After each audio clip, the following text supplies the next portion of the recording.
So just a brief introduction of who I am. I'm a master's student. This is also my first conference. And I study at Nottingham, Trent University on the course Culture, Style and Fashion, which is basically fashion sociology. And so my project is Women in the Kitchen, the Performativity of Modern Living. And it came about during the initial idea, as I mentioned before. It came about during the pandemic. And actually what really was the springboard was this figure from the UN, which was published at the end of 2020. And the UN did a study which stated that the gender equality movement has been set back by at least 25 years because of the pandemic. And with more women forced to spend a higher proportion of their time at home compared to pre-pandemic levels, I wanted to assess how women identify with domestic labour today and how the design of their kitchens impacts their identity as modern women. So I did some research, and this took the form of a focus group, which consisted of 5 women from different professional backgrounds, and questions were designed in such a way as to encourage open conversation, and I really wanted participant-to-participant interaction. Now, the concept of modernity is quite key to the study, so I'm going to briefly begin by briefly discussing the feminine relationship with modernity in architecture and interior design. In these spheres, modern design has been seen as quite an elitist movement, actively rejecting popular design preference. And in this sort of modernist versus populist debate, women have often been aligned with the less academically perceived mass culture. And for the last 2 centuries, modernity in the home has been reachable largely for women via commodities, as we can see here, the modern service hatch advertisement from the 1930s. And this paper is going to primarily focus on the kitchen, as it has been stated that for women, modernity entered the domestic realm through the back door and into the kitchen. In order to do this project, during my research, I've really had to think about how I define a modern woman in quite an international, open sense. And I've sort of concluded that a modern woman is an individual who recognises the contemporary patriarchal system and seeks a life where her experiences are not based upon her identity as a woman. And this also includes anybody who identifies as a woman.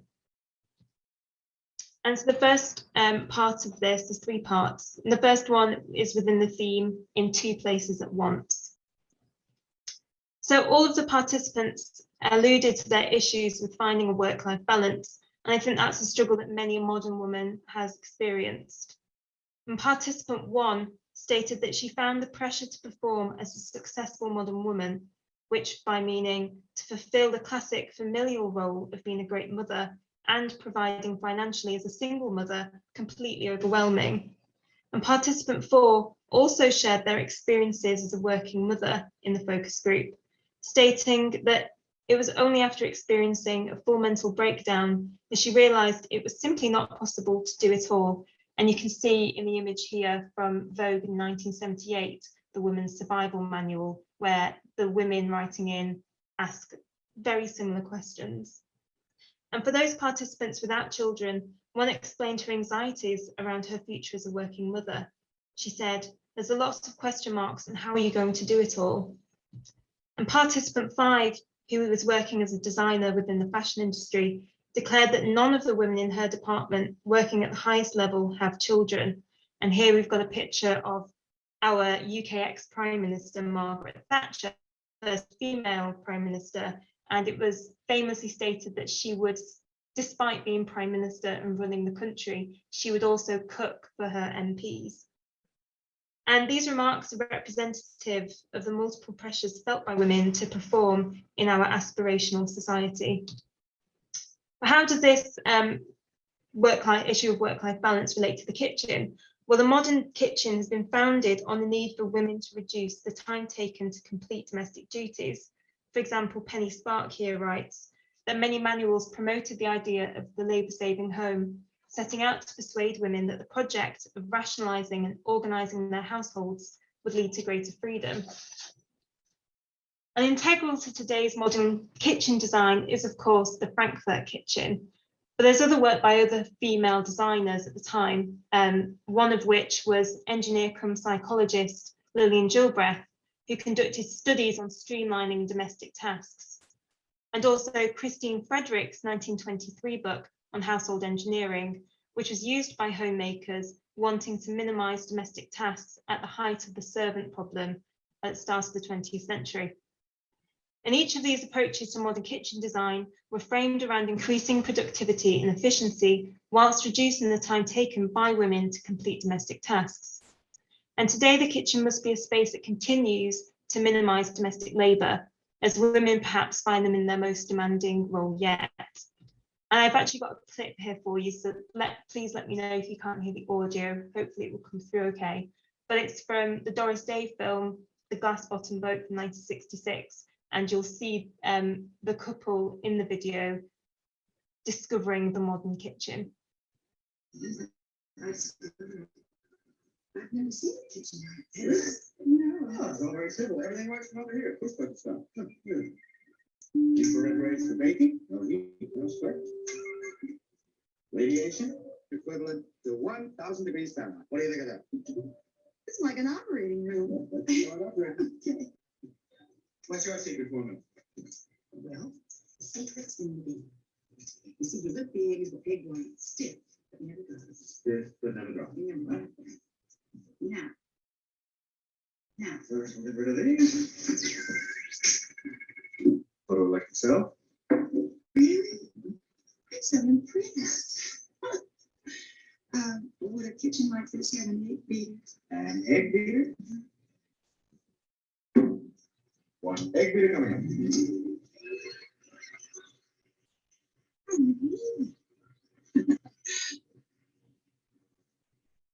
Oh boy, this kitchen doesn't need a woman. Jenny, you're the one good thing in this kitchen I didn't make provision for. But I'm going to stop the clip there just for time constraints, because the key part from that clip is where Doris Day states, boy, this kitchen doesn't need a woman, demonstrating the fact that modern kitchen design is inherently done in such a way as to reduce labour, almost to the point where it doesn't need a woman. But despite this, innate to modern kitchen design does still remain the idea that women are still the forebearers of domestic and familial responsibility, with Gilbreth herself intending to emphasise that efficiency should never get in the way of family relationships. And in society, it appears that even today, women must still complete their domestic duties, and the modern kitchen is simply a tool for women to achieve a better work-life balance. in case you're... And the second part of this is open plan living and performance. So a key aspect of British suburban housing built during the early part of the 20th century was the placement of the kitchen at the back of the home, with a symbolic differentiation of front and back, public and private. And so the two images here are from a 1930s semi-detached house, which is very typical in suburban Britain. And at the left, you can see the original layout with the kitchen at the back and a separate dining room and lounge. And on the right, on the ground floor, is one that's been extended to fit with modern demands. But the modern house of today, and it features open plan living with a seemingly efficient modern kitchen diner, but with no backstage in which to hide domestic mess. The household now is on permanent display, with the woman of the house performing as both host and servant in continuum. Now, the service hatch, which you can see in figure 13, is the predecessor to today's modern open plan living, and it enabled the housewife to shut the door on the mess left in the preparations of the evening meal, going almost backstage to front stage effortlessly, as with the hostess trolley in figure 12. However, today's modern kitchen is an open plan space, with the kitchen located directly off the living room, and we can see here participant 2's kitchen. The modern kitchen also removes the backstage in which to hide the domestic mess. But it also, a benefit is that it offers an advantageous viewpoint from which to assess the domestic situation. And open plan kitchens, in this sense, surely liberate women, for they can now complete domestic duties while still being involved with family life. But with the open plan living comes the issue of performativity. And the pros and cons of the open plan kitchen design are discussed by participants 2 and 4. So I've got an audio clip here from participant 2. I just want to be free the children playing with the toys or doing the homework or socialising and I could actually join in and see them as I was cooking in the kitchen at the same time. So yeah, so that is the nice aspect of when people talk and listen to the conversation. And so just in case anyone had difficulty, she's got quite a broad, strong northern accent. She says that it was her dream to have an open plan living space for the very purpose that she could multitask, balancing domestic duty with socialising. However, participant 4, whose kitchen we can see here, stated that when hosting, most people end up sitting in the kitchen whilst she cooks, and that she would actually prefer to have a hosting space separate to send them to. And she says, well, you know what it's like. People come in the kitchen and they get in your way. And I asked her to elaborate on this point, and she explained that she didn't want people to be stood up watching as she performs her domestic tasks. And in this example, the performativity of modern living is quite clear. Open plan kitchens can create a feeling of anxiety to perform as the idyllic host, whilst also providing no space in which to hide domestic mess. And the last sort of small topic within this paper is the theme of professionalism and ownership. So identified through the focus group was a reluctance to confront the fact that largely women are still intrinsically linked with the domestic realm. And participant 1 deliberates this point well. But I'm not sure if it's, I ask myself this question quite a lot actually. Is it inherent in me because I'm a woman that I take on the cooking? Or is it just because I enjoy it, doing the cooking? Or is it because my mum taught me how to cook and my gran taught me how to do it? Is it just that that's part of me? I don't know whether it's, I do enjoy it. I like being in the kitchen, I like organising, I like cooking. And there was also an interesting point in the focus group where after participant 4 was discussing the anxiety she felt when she was hosting, the work required to keep her glossy worktops clean, and how she felt that in her house and in the kitchen, her husband does what he's told. And I asked her when she said this, if she thought the kitchen was still a gendered space. And she said this, she said, it's probably not to do with being a woman, it's because I'm a control freak and I want it to go well. And I thought this was really, really interesting because participant 4 is appearing to distance herself from the domestic labour and the anxieties that she does feel and that she had just described, dismissing that it has anything to do with gender. And also noticeable during the discussion was how participants would speak with a sense of pride regarding their skills in the kitchen. For example, participant 4 again mentioned that she has 2 ovens like the ones on Bake Off and how proud she was of them. And in this audio clip that I'll play for you very quickly, you can hear the audible wows from the rest of the focus group about the fact that she has 2 ovens in the style of the Great British Bake Off.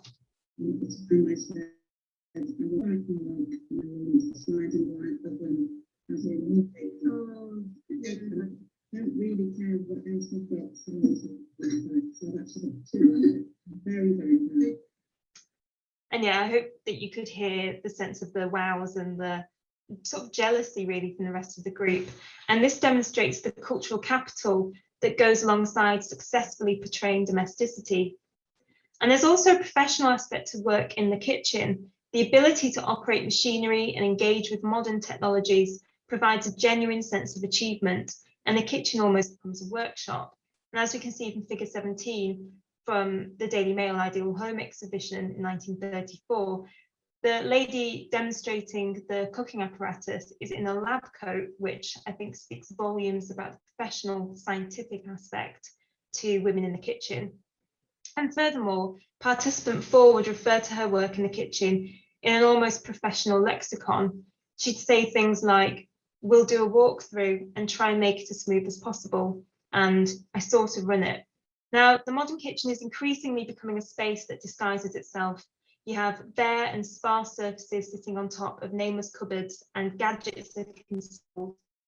It could be suggested that in the modern kitchen, the gender assigned to that space is less explicitly stated in its design than kitchens gone before. However, participant 2, despite having a self-described modern kitchen, accepted that she completes most of the domestic tasks. You can see here she says, I think I've always probably done the cooking, because when I met Ian, her husband, many years ago, he was a good cook. I always felt, I think as a woman, that it was my duty to do all those domestic things, and cooking was one of them. Participant 4 also referred to her husband during the focus group. If you can see it in the below quote here, but I will also play the audio for you.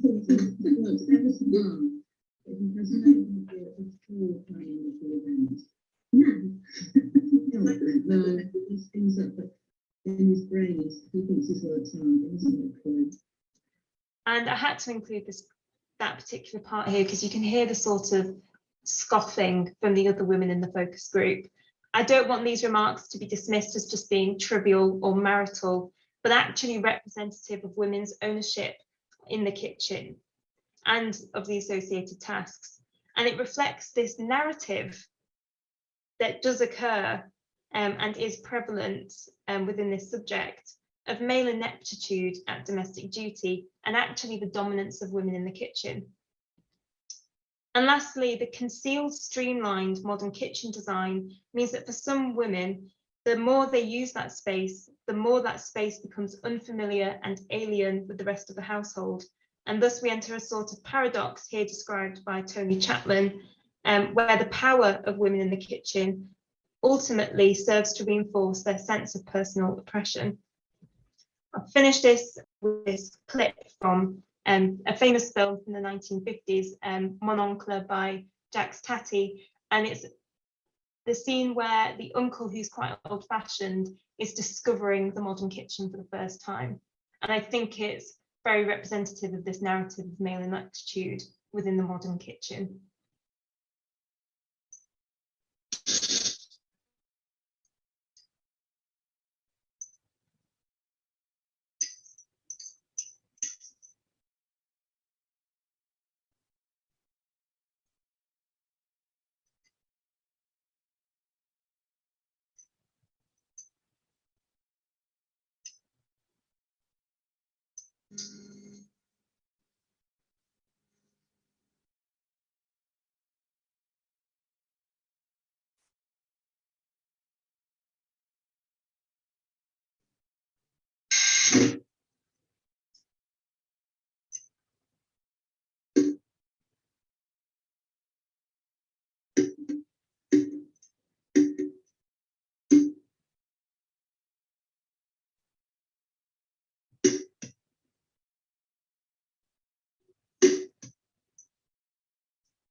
Thank you. And just a last bit of a conclusion now.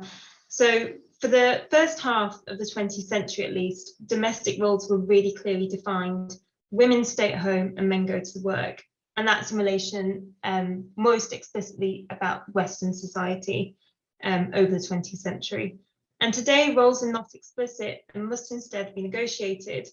And the research that I've conducted suggests that there's still an ongoing frustration for women today regarding their relationships with their kitchens. And for the modern woman, it can be difficult to escape these gendered norms, even 70 plus years on from the figure of the 1950s housewife. And the relationship between women in the kitchen remains complex. Is the modern open plan kitchen truly labour saving, or do they demand a higher level of upkeep? Does the labour required to maintain the concealed modern aesthetic increase the anxiety to perform? And this research suggests that our modern homes may not actually reflect the needs of the modern woman. In regards to future research, I thought it would be important to say that I intend on gaining experiences and insights from different types of household, for example, single parent, and also households with members from the wider LGBTQIA plus community. And the benefit of that would be that it would enrich my data so much, and I'd be able to further examine both the felt and the perceived nature of women in the kitchen from different viewpoints. And that is it. Please, if anyone's got any feedback, it's my first conference, so that would be incredible. Thank you.